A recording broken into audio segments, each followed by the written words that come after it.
Good afternoon, everybody. I hope you had a super evening last night, and I hope you have a super or had a super morning or super afternoon wherever you happen to be in the world.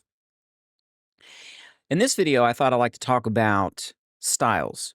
It was a kind of like a concept I had, and many programmers in the past had tackled this problem. You can think of skinning, where you skin a form with graphics or colors.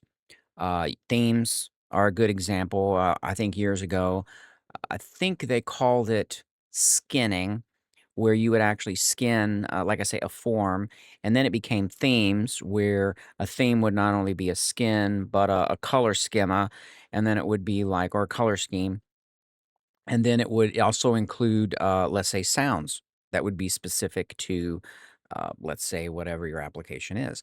So if you wanted like a seashore theme, you could actually play gulls or ocean waves in the background. Very, it's it's not it's very easy to do in an application, uh, but it kind of turns the application into kind of one of those meditative moments. But there's nothing wrong with that. Anything that feeds into a positive experience is something worth doing. Okay, so talk about styles. So to kind of get some ideas here, I was thinking, okay, what if I wanted to change the color of the form? As an example, well, that would be a style. But you also want the style to be persistent. You want to have something that persists over different forms. So, like, let's say you set the form background to be blue, like, let's say this color blue, then any form you open, you also want to have that same blue color. You want it to be blue also. So, it needs to be persistent, and it needs to be something that can be coded at a very basic layer. So, every routine can access, I don't want to say access, but it's layered in at a very low level. So therefore everything above it can pull on whatever the style is you set, and it's transparent. So that was kind of the initial idea. And the way that I kinda worked it out was, I know Windows, you can actually pull from Windows, you can actually pull, and I don't have this set up to do this, but it is something that I think I might add, to basically pull whatever the current Windows theme is. So whatever your current theme is, that's what the application will pull as its base theme. So in other words, if you don't have a game theme defined, then it falls back on whatever the Windows base theme is. And I think that would be a good idea, because that means that whatever the user selects as what they're comfortable with, that's carried over into each application. So I think that would actually be a good idea, because I think kind of just throwing up whatever colors I want may not be the colors that somebody else wants. So I'll kind of talk about how I did it, the concept of how I did it. So what I did was, I created a file, and I like to use the exact same file. Let's see, or not the same file. I don't think this is what I need. No, that's not what I need. I like to use the exact same format. And, so I use like kind of like a very simplified XML format. And I like that, because that means if my parsing code works, let's say for XML kind of styled files, if it works, then I can predict, when I load this XML file, I can pretty much predict with 100% accuracy what it's going to do, because it would be a function or a method that's kind of tried and proven. So what I did was I created what was called a style. It's just a file that has style definitions in it. So what we're doing is we're looking for form styles. Here, I've already got it marked. And this is it. So it's the same kind of XML file. And the reason I could have put this in a flat file, like let's say I could have put this in like a YAML format, where I have, like, let's say, a colon after this, and then I group this in brackets as this is a data set of that particular item. But I really wanted, the reason I did this, because it also could be a flat out, like I said, it could be just a flat file where I just literally put form colon and then whatever the data set is. I don't even have to use the YAML format and then put form colon. So anytime I encounter an item that ends in a colon, that's going to be the actual style name. And then this is the definition of the style. So the reason I chose this was extensibility. So this is a styles file, but by giving it a styles tag, by that being the root tag, I can actually put other tags in here if I want. I could go up here and I could put uh, any kind of tag I think might apply to the styles of a form. But right now let's talk about like this the styles. So and here are keywords. So everything that any file that usually goes into program has basically the same format. It's a tag. There are items, and the items usually has a keyword, and then there's your keyword delimiter, and then it has whatever the value that is associated with that keyword. So if I needed to, I could go in and add other keywords for a particular style. And I'm gonna elaborate more on why I chose style here in just a second. Why I chose to do it this way. So I can go in here and I think the only keywords I have are really foreground, background color. So let's say for a list view item, let's go over here to this. Let me get to where I can move this. So for a list view item and even these headers, this is a style. It's not a graphic image. This is an image, but this is an image associated with a style. So that's what this is. These colors are styles. So it's not this is not hard coded in the program. That's why whenever you change the game, it loads the theme. The theme actually changes the style database for items. That's where you see the definitions in the theme file. So if you were to look at a theme file, you would actually see the definition. And let's do that. Let's go in here to themes. Let's just pick, let's do like, we'll do Skyrim because we're going to just pop into Skyrim real quick. This right here. So see, keyword, and then, well, sorry, here's the keyword, and then there's the value. There's the value associated with the keyword. So um, you can actually see how the theme is defined. It's very, very simple. I wanted to keep it simple so it's something that can be very, very easily read. I like to really simplify things. So if you take a look at the theme itself, you can see it basically is that's a control type or a control name. In this instance, that is the name of the control. So you have a localization that you assign to a control when you create it. It looks it up. That's the name it gives it. So this up here, right here, whoops, we don't want to do that. Let's get this down. Let's kind of scoot this out of the way. This right here is the banner. This is the banner. So technically, it's a picture box, but it's specific. And I did that because I wanted to be able to assign specific images to a specific picture box rather than all picture boxes. So that's why it has a name. And here you can see custom form. That is a type. That is the control type. So if you if you have the name of the control, you do like a dot get type name, like dot name, and that'll give you the text string for the name of that control. So that's how I did that. Like I say, it's pretty simple stuff. And that way, anything that is that type is going to have that color scheme. And you just loop through the controls and change it. Super, super tight loops. There's really not much to it. Okay. So whenever you load a theme, it actually changes the style database. It puts these colors in the style database. Therefore, once a theme is loaded, anything that calls those styles is now going to be represented on the screen, which is what you saw. Let's see, I think I've got it over here. Let me hunt this down real quick. Let's see, right here. So you can see it right here. So these are the styles. Um, And this is loaded every application. You'll notice even in Full Mod Utility or any GUI app that I recently made will actually use this file. That's where it gets the color information from. So even though the theme is loading and you see like the screen change from green to blue for like let's say a Fallout theme or like a Fallout 3, Fallout 4, Fallout New Vegas, even though you see that, it's the theme itself is actually setting the color information. So, but the theme actually applies at the moment. There's an apply theme keyword method. You can see it in the libraries. It's at the library level. It sits below the framework, and the framework sits below the application code. So that's kind of like how it's that three-tiered kind of a thing.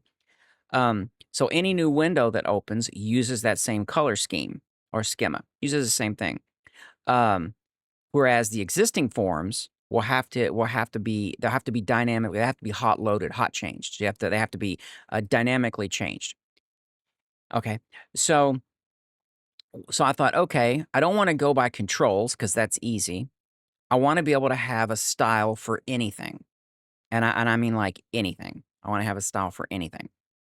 So to do that, I had to have a keyword, and as you can see up here, that's the keyword. Now sometimes the keyword is the actual type of the control, such as a form, main or main form, see list view, or it's the name. It can actually be the name of a control because it's kind of extensible. So it's not really fixed on a particular, it doesn't just go on get type. Technically, what it does is it tries to find the name. If it can't find the name entry, if it goes into the database and can't find a style for a specific control's name, it then looks for the control's style. I mean, the control's type. So it kind of has a tiered check, which is okay because it's using a dictionary, so it's pretty fast access. So I can hit it a couple times to try to find the correct style, and it doesn't really cause a big slowdown. But that's how it's laid out. Pretty basic stuff. You can kinda see it's really simple stuff. It honestly is. Um, so whenever the application loads, it loads this file. So there's a default that it loads, and these are not necessarily what the game theme looks like. It's not necessarily what, let's say, a color scheme would look like, because you can also load color schemes. Because a color scheme is basically an offshoot of, let's see if I have it at the end here, it'd be easy to show. This is a color scheme.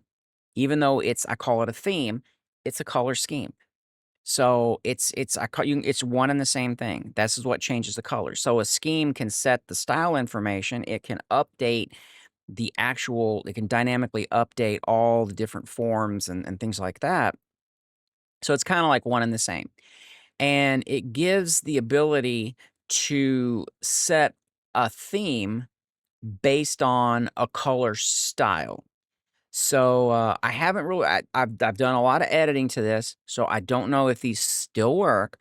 So what I can do is try to show you what it looks like.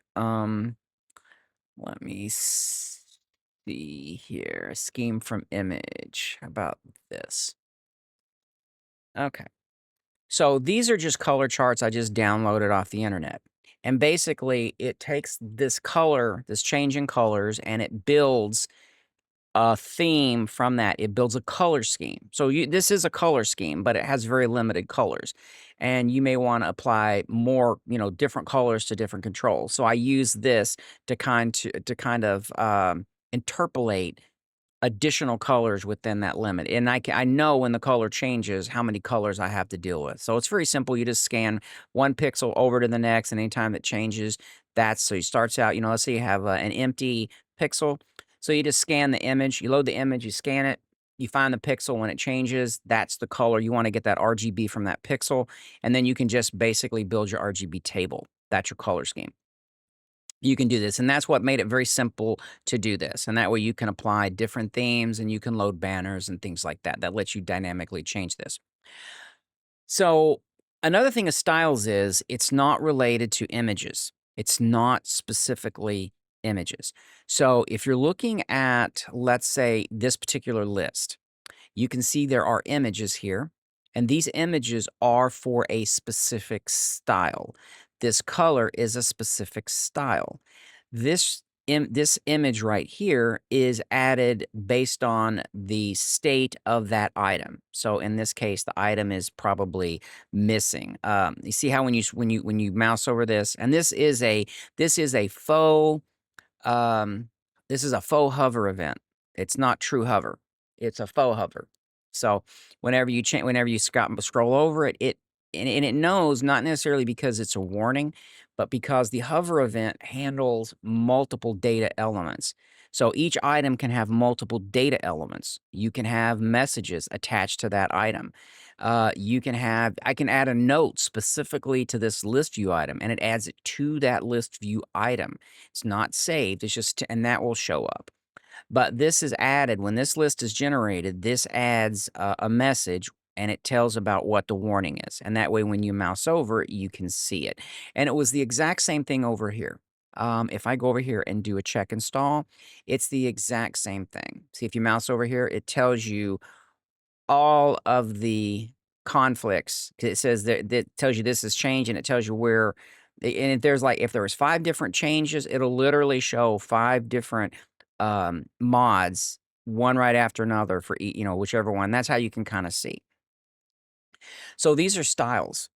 This is honestly a style. There's a warning style. So if I know it's a warning item, I can look up the warning style, and I know what color to make the background and the foreground. I can also attach an image to it. That's what this is. But technically this is done, this right here, this color, this image as a warning can be a style, but in some cases in the older code, it's actually hardwired into the code. And that's kind of things I'm going in to change. And that way it makes it super, super extensible. Even though you see it a certain way, you can make it really any way you want. Okay, so back onto styles. So this is actually, and this is going to be a precursor to the next video I'm going to release, and it's going to be actually creating a new function in the framework. So I'm going to put a new function in the framework. So I kind of put some of it in there already, and I'll show you what that does. And this is going to show you styles or another use of styles. Because like I say, I think in like Mod Organizer 2, these are images. They're like, and I've seen like you can have literally gradiated images down, or you can have little fancy images or things like that. This is not an image. This is basically a background color and a foreground color. So white is the foreground color, blue is the background color. So how does it know to do this? Well, it's very simple. It goes by the text. It's very, very simple. It goes by the text. Now, the way that I chose to do it, I go by the text. So anytime official plugins is in a header, this is a header item. Anytime it finds this in a header, it looks this up as a style. So official plugins, just as you see it there, would have to be in a style file, and then that's where it defines the color. And that's done at a library level. So it's done, and you can override that. The way the libraries work, the way these items work is you can generate what I call a pre-list view item. It's what is generated before the list view is actually built, before the items are built. And you can modify that. You can override whatever you want. And a list view item can be built in a couple ways. You can use because there's like 3 or 4 methods, and they call each other depending on where you wanna have control over that process.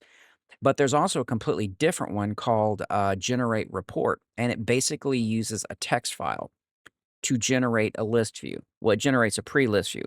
Now, the actual code itself can handle multiple different types of items. You can mix up list view items with pre-list view items with text items, and it will handle all of that because it checks for different object types. So so even the library functions are extensible.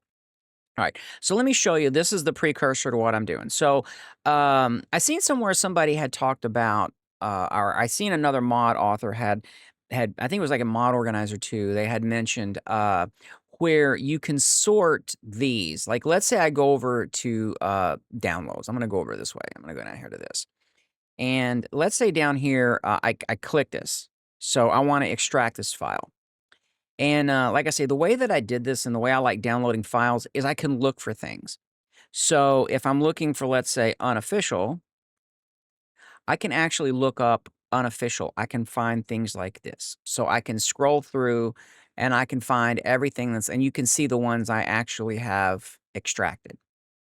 So technically, it's just a list. It's just a list of files. And by having a list of files, I can then directly select the ones that I want. And I also put it so that at the bottom, new files actually appear at the bottom. So they'll have like a little header here that says recent, and that's where all the new files appear.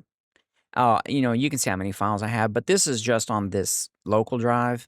But it's just so in a sense, what I can do is I don't know what mods I need, so I'm just going to download them all, and then I can parse them out. I can actually do more data processing. I can do more processing against the actual mods themselves. I can look for errors, and it gives me a chance to really to do some processing. Like as an example, uh, the master list utility actually looks up a key, and it tells you what zip files or what compressed mod files that let's say you download off the Nexus has the file you're looking for. You can use that to look for plugins too. Like sometimes you'll put something in there and it'll say, okay, I have this plugin, because not everything is like the Nexus where a mod author can put dependencies.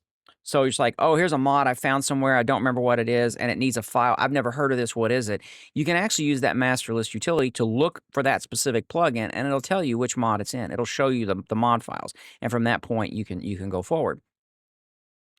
But if I were to click this, it'll automatically extract it over here. Of course, you'll see it in the recent. Um, Let me see. I was going to let's talk about something. God, it's so easy to lose my train of thought because there's like so many questions I got that are just seems to be popping up at the moment. Okay. All right. So pretend that whatever I was talking about, I actually explained it. So now we're going to switch over back to styles. Okay. So this is a style. The actual graying out or changing of the luma, because what it does, it literally takes whatever the color is and it drops the luma down. That's why if you were to see, let's see if I can find one here and show you. Here, see, this is supposed to be yellow, but because it's not selected, I only drop the luma down. So I basically adjust the RGB based on a fixed luma value. I lower it. So all the values lower simultaneously, so it's just simply a darker version of that color. That's done in the library. That's done at the library level. That's not really done at a class level. But what I wanted to show you is we're talking about like styles. Okay, so the precursor to that is a mod author had come up with, let's say, a way to categorize. And oh, that's what I was talking about. Yeah. So it was a way to actually sort this into a category. So if I go over here to, let's switch the lists. I'm going to go back over here to the install list. So let's say over here I have a category called, let's just take a look at this category. This category is called resolution. However, because that is a category, that is a section, the category over here is, I believe it's right here. So you can see. It's user interface. So that's your category, and then you have individual sections within that category. So that's kind of how it's laid out. I figured 2-tier was enough. So you could automatically sort. He sorted it to this kind of, I thought, okay, that's cool. I like the idea. The way that I do it now, it just drops it on the back. It just drops it on the bottom. But this is going to be a precursor to auto sorting. I actually had sorting in for plugins. That's what part of the sort routine does. And that's when I was talking about I wanted to change it. So because that's very specific to plugins, but I wanted to be able to make this something that's accessible to any list, almost any list, well, pretty much any list. And it's something that it gives whoever wants to use that method, it puts that method in their hands. So you can use it different ways. So that's why I wanted to change it. It wasn't just so much, it was to add extensibility. So it wasn't the sorting that was extensible, it's how I wanted to do it. So if you look at the category here, you can see that, like, for example, you had user interface and resolution. The way that would look that behind the scenes is you would have category colon section. That would be the definition for that particular mod. That's where it sits. So, in a sense, you can have multiple section names that are the same, but they sit under a different category. It combines the category and the section to give the actual ID. So I thought, okay, it's a good idea. So how am I going to make this extensible? So I wanted to make it so it can be used for any list. Okay. So I went ahead and put a simple function code in over here. and it's right here. It's called select a category. So to kind of go over real quick, it's basically the same thing that everyone's seen. I just define a worker name to keep it clear, keep it clean. I could use this over and over again, but I just wanted to do it that way. Depending on what switch you pass it, it's either going to give you the plugin list or it's going to give you the load order, the install list, the available list. If it doesn't have any, if it can't find, if the list is empty, then it's just going to kick out. There's your callback. So that means this happens when this function is called back. So we need to get to the actual thread because this runs on a thread. It doesn't have to. It's fast enough to where it's almost immediate. So it doesn't really need a thread. But I went ahead and put it on there anyways. So I have a method that is application level. There is library level, but this is application level, where I can literally just because it's the library level has more parameters than the application level. It fills in the blanks for you. It simplifies the call, is what it does. It's just a simplified form of a call. So, of course, there's the worker name. Here's the thread. There's where it generates a report, and that's the list you provided. And then once it's done, because I provide right here, I put this here. This is the caller. So if the worker in the utilities library, if the worker class has a caller, it will then call that function back, and it sends the full function code. So it doesn't just call it back. It sends every parameter that this function has, this function here has. It sends the whole package back. And that way, if you need to parse anything out or you need that information, it's there. And then that's what catches it here. So it comes back down. So in other words, this is going to be executed again. This gets executed again. And then it comes down to this, because we replace the data list. So even though we set it up here, it doesn't matter because we're going to replace it.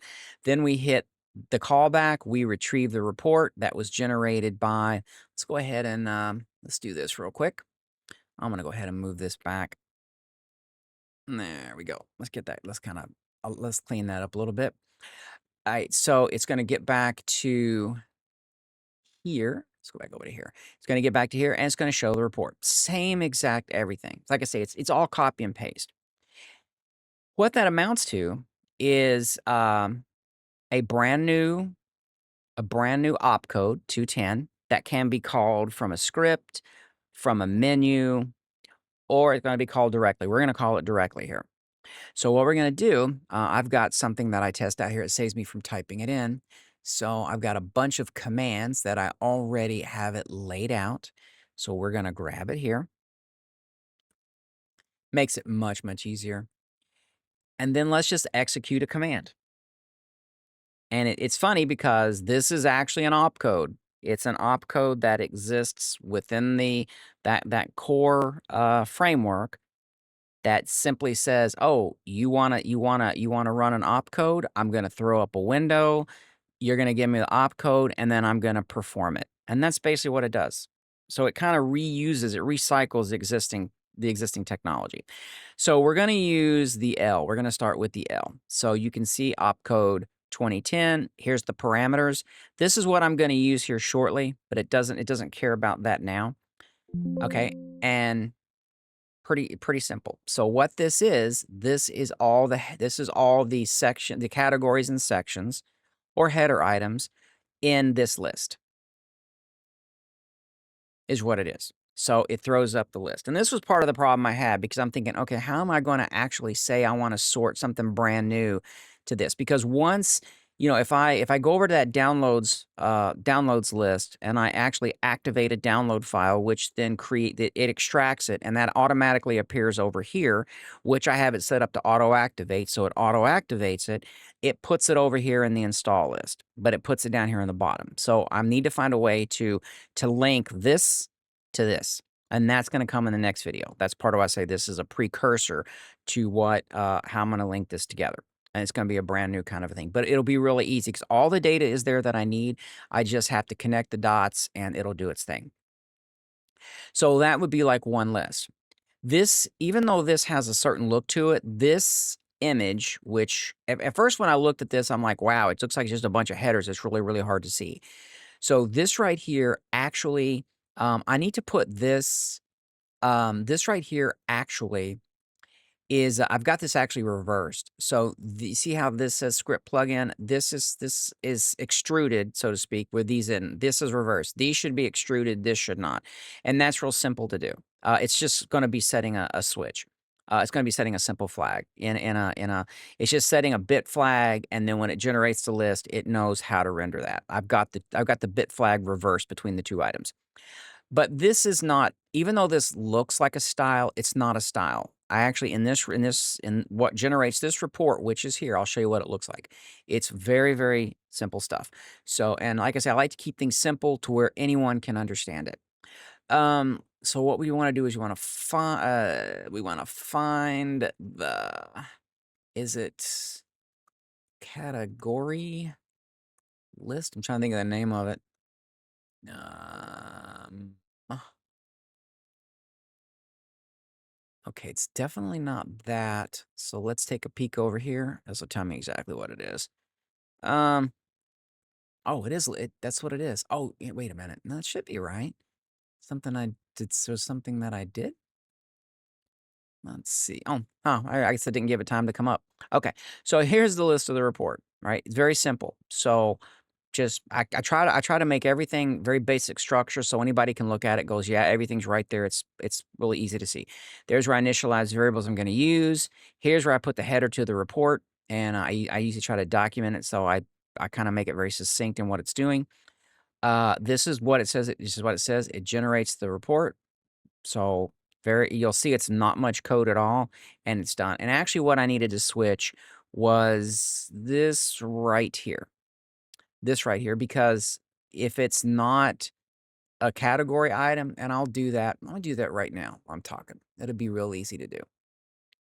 Okay. So see, what I want to do is I want to take, for non-category items, I don't want to make it a section. It's just a header. So I want to take that out. Okay. And then I want to put it down here. So, and that's it. That's the only change I have to make. And we're going to pull this out right here, and we're going to just move this up here. Or we can leave it. We'll put it up here. That's fine. And that's it. That was the change I had to make. And that'll flip the two items around. Done. Kick it off. And that's it. Because it's just a flag you set that says when you generate this item, this is what you want it to look like. Okay, so now let's put in the other option. So that was the install list. And you can actually put the word install. The find param switch actually lets me do something simple like a -I, and you don't want to put the dash. Or you can do like, you can actually type in the word plugin, but you have to tell it how to understand the word plugin, and that's where you use the localization files. Okay, so let's go back over to here. Let's punch it in. We got -P, and now you can see the report. So when you look at this, it looks very similar to what you would see, let's say, in Model Organizer 2, but these are not images. This is not an image. This is a style that is associated with that text. So every header can have its own style, and it's the same thing that you would actually see over here. So if both of these lists are let's say these lists, all these lists use the exact same method calls. So what works for one will work for every single one of them. That is why it looks the same. Not because it's an image or because in this report over here, in this report right here, I had to put anything special. Because if you notice, I didn't. Over here, the only thing I do is I set the name of it up because sections and headers have different prefixes. Where one would have like a brace, closing brace, that would be just like regular, that would be a section. A category would be a brace and a bracket. So that's what happened. That's how I got it reversed. So up here it says if the second character is not a bracket, then it's a section. So you can actually see there's no color definition here. There's no color definition here. And this is the method that adds the item to the list view. And in this case, this is an object that is passed to it. So you can pass different types of objects. You can pass a text string. An item info has various fields that you can pull data from. So it allows me to be more extensible You can even pass a pre-list view item. There's a structure that it builds that gets fed into another method, which builds that you can actually pass one of those structures to it if you want absolute control over every variable and how this information here is rendered. But this is the beginning of it, and you can see it's very simple report where it consolidates very common methods where, you hit it and forget it. You do it once, and from that point forward, it's always there. So if there is a header that has this text in it in any one of these lists, it's always gonna look like this. That is a style. That was the design of the style database. That's how I wanted to apply styles. And that gives me the flexibility to not only put it at a control level, but at an individual item level, an item type, an item flag. I could go in and set up a style and say that, let's say this is a plugin, and these are set up as styles. So plugin, and whether they're a master, whether they're just a regular plugin, that's where these colors come from. The actual color scheme of, let's say, this kind of violet purple, I actually got this from Rybash. I seen where the mod author did that, and I'd used Rybash for a couple years. And I'm like, I like that. That's a really, really good idea. I thought that's an excellent idea to have some type of color coding which separates the type of mods they are. And you can see blue or masters, things like that. All right, well, I don't want this to go too long, but I did want to take time out to kind of show what styles are and kind of like a styles concept and how I wanted to apply it. And therefore, once the style is defined, anything that's generated can use that style. And the libraries generally do that. These right here, these actually use a style. They're list box. These can actually use this. Oops, bring it back up. Can actually use a style. So every control, because this is a list box control, but it's a custom drawn list box. So instead of showing just a simple text, it only shows the image. This uses a custom draw routine. So not only does it show, let's say, the image, but it also shows the text or whatever I want to do to it. And I put color coding boxes, which are also included over here. Because if you notice the blue background, it's the same blue background for these. And it's the same if you have like a tannish background. So I included that. It allows color coding, and it's like a color group. So it allows you to group objects, items into a particular, like a functionality group. It allows you to group them up. So visually, you can look at it and say, oh, I'm looking at the green group. I'm looking at the blue group. And that was kind of like why I did that. Because if you have like a whole list of items, it looks like a giant list. The text looks the same as it does in almost all lists you see, like list boxes. The graphics can look different, but sometimes you can have no graphics here. It just depends on if it finds an icon, it puts one there. If it doesn't, it can work without it. And that opens up for icon packs. It's extensible, so it's just looks for whatever you have locally. So if you put icon packs there, it uses that. Uh, I wanted to make it so that and myself, it was also for me. I wanted to make it so I could go in and change something, and I don't have to recompile the code. I really don't like hard coding things in a program. I like extensibility because I like to be able to tweak it. So I can tweak a text file and I can get a result. Now, the downside, I want to say from a programmatic point of view, one of the downsides to that is that it literally gives it bloats, and that's being negative. That's a negative term. Because more code equals bigger application size, bigger executable size. And you can mitigate that a little bit by breaking things up in the libraries, which is what I'm trying to do now. And it's a long process because you have to make sure the libraries, which are all part of one gigantic assembly, now are in separate assemblies. Now they work together. A good example is the animation library, because in the animation library, it needs access to the utility library because a lot of what it uses is basic utilities. So I had to put in that library whenever I initialize the library, because there's a method where you initialize every library, and what that does is load localizations and does whatever processing that library is going to need so that it basically functions. If the utilities is not initialized, it will call the initialize for the utilities library. So it'll call that initialize. And usually initialization only happens once, unless because of multiple threads, they run concurrently. And that might be easy enough to fix because I can literally go in and say, whoever gets to it first, that's the one that does it. It's kind of in there now, but there's code between where I flag it as being initialized and where it's actually, so there's a certain very, very minute millisecond window where two things can be calling the same one. And there's a common global variable which says, yes, that library was initialized. That's local to each library. So it can set it, it just simply sets that variable to true, and that keeps it from reinitializing. Because let's say you want to load a different language pack, you don't want to switch back to whatever the default is. You don't want to go back to whatever the initialization state of that library is. So you could say, in a way, it adds bloat. That's kind of negative, but it does make the compiled size bigger, but it makes it more extensible.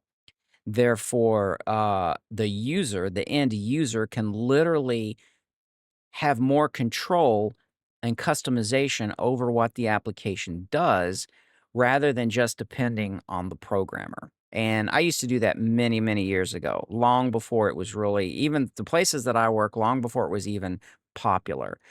And they were kind of like, well, Mike, you don't want to do that because, that's you're getting rid of your job security. And I'm like, yeah, but it's better technology. So why would I want to inhibit better technology just so I can I believe I can guarantee I'm going to have a check?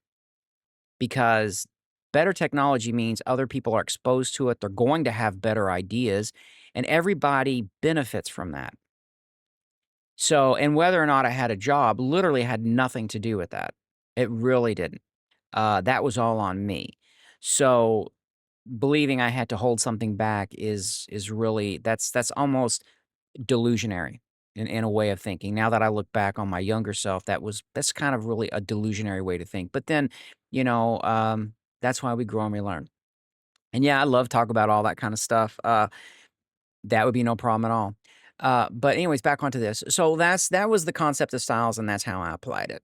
So it can be for a control, it can be for an individual item, which is what you see, and it can have an image. That's what this particular style has. So in the style file, there is a tag which is called official plugins. It has white or a whitish color as the foreground color, blue as the background color, and it has an image declared. And I can extend that later if I need to. I know a lot of times it has shadow, so I could extend it to other variables if it needs to be done, or even that you can. If you go in and modify the code, you can do that as well. That's in the library, so like I say, that will release that, but I have to clean it up because um, if you build if I release it and you build onto that, then that means you're building onto broken code, and that's a lot of extra redundant work. So I don't wanna kinda put that on anybody. I'd rather it kinda be working and clean, and then it can either be improved or broken depending on how it's applied. Alright, well, that kinda shows you the what this is, and it's very simple to add something new. It's very simple. This was the first thing I added. There's not a lot of code to it. It really isn't. You just gotta know which library functions to call to do what you want, and it does it for you. This title here is declared in the localization file for, I believe since this can be load orders or installs because that's part of the load order library, I put this under the load order. You can actually see it over here. It's actually over this way. If you scoot over, it's in the load order localizations, which is right here. See, select category. So what I do over here is just call Win66 or Win60. See, that's the title and that's the format. So the format comes from form types. If it can't find it, it automatically defaults to a list view, custom list view. That's the title. So that's actually what shows up here. That's what actually shows up here. It's the title. And this icon, this is automatic. So all forms can have an icon, but the icon is not defined in the the program. It looks for basically, it's real simple. It looks for an image that has the same name as the form. If it finds that name, if it finds a file name, that's what it tags here. And that keeps it extensible. Makes it very, very extensible. All right, so I'm gonna go ahead and cut this video short because I'm pretty sure it's gonna be about an hour long. But I did want to take time and talk about styles and the concepts of styles and how I thought about it, how I approached the problem, and why I chose to kind of do it the way that I did. All right. So I hope that helps somebody out there. And I hope everybody has a great morning, evening, or night, wherever you happen to be. And take time to this time, take time to look at the sky. It's I used to tell, I told a friend one time, we were at work and I was talking about we were looking out over the we had we had this they had this cookout at work, right? So we're all having this cookout, we're all doing our thing. And we're sitting outside and I asked him, I told him to look out, over the horizon there and tell me, what do you see? And of course he saw other buildings and things like that. And I said, look further out. Look further out. What do you see? And it took him a moment, but he actually got to see. And I'm like, there you go. That's what I'm talking about. That I said, there's a movie, a really old movie. I've never seen it, but there's an old movie. I think it's an old movie that says, on a clear day, you can see forever. So if you look, it's all right there. You just have to learn to see it rather than be kind of confined to the environment you're in. All right. All right. Hope everybody has a great evening and or morning or night or wherever you happen to be. All right, guys. Everybody have a good one. I'll come back later with us with the second video. I know how I want to do the second part of this, and I'll figure out how I'm going to make the code, and then I might just go ahead and just record myself actually doing it. So that way you can actually see the process as before. It's real simple stuff. But yeah. All right, guys. You have a good one.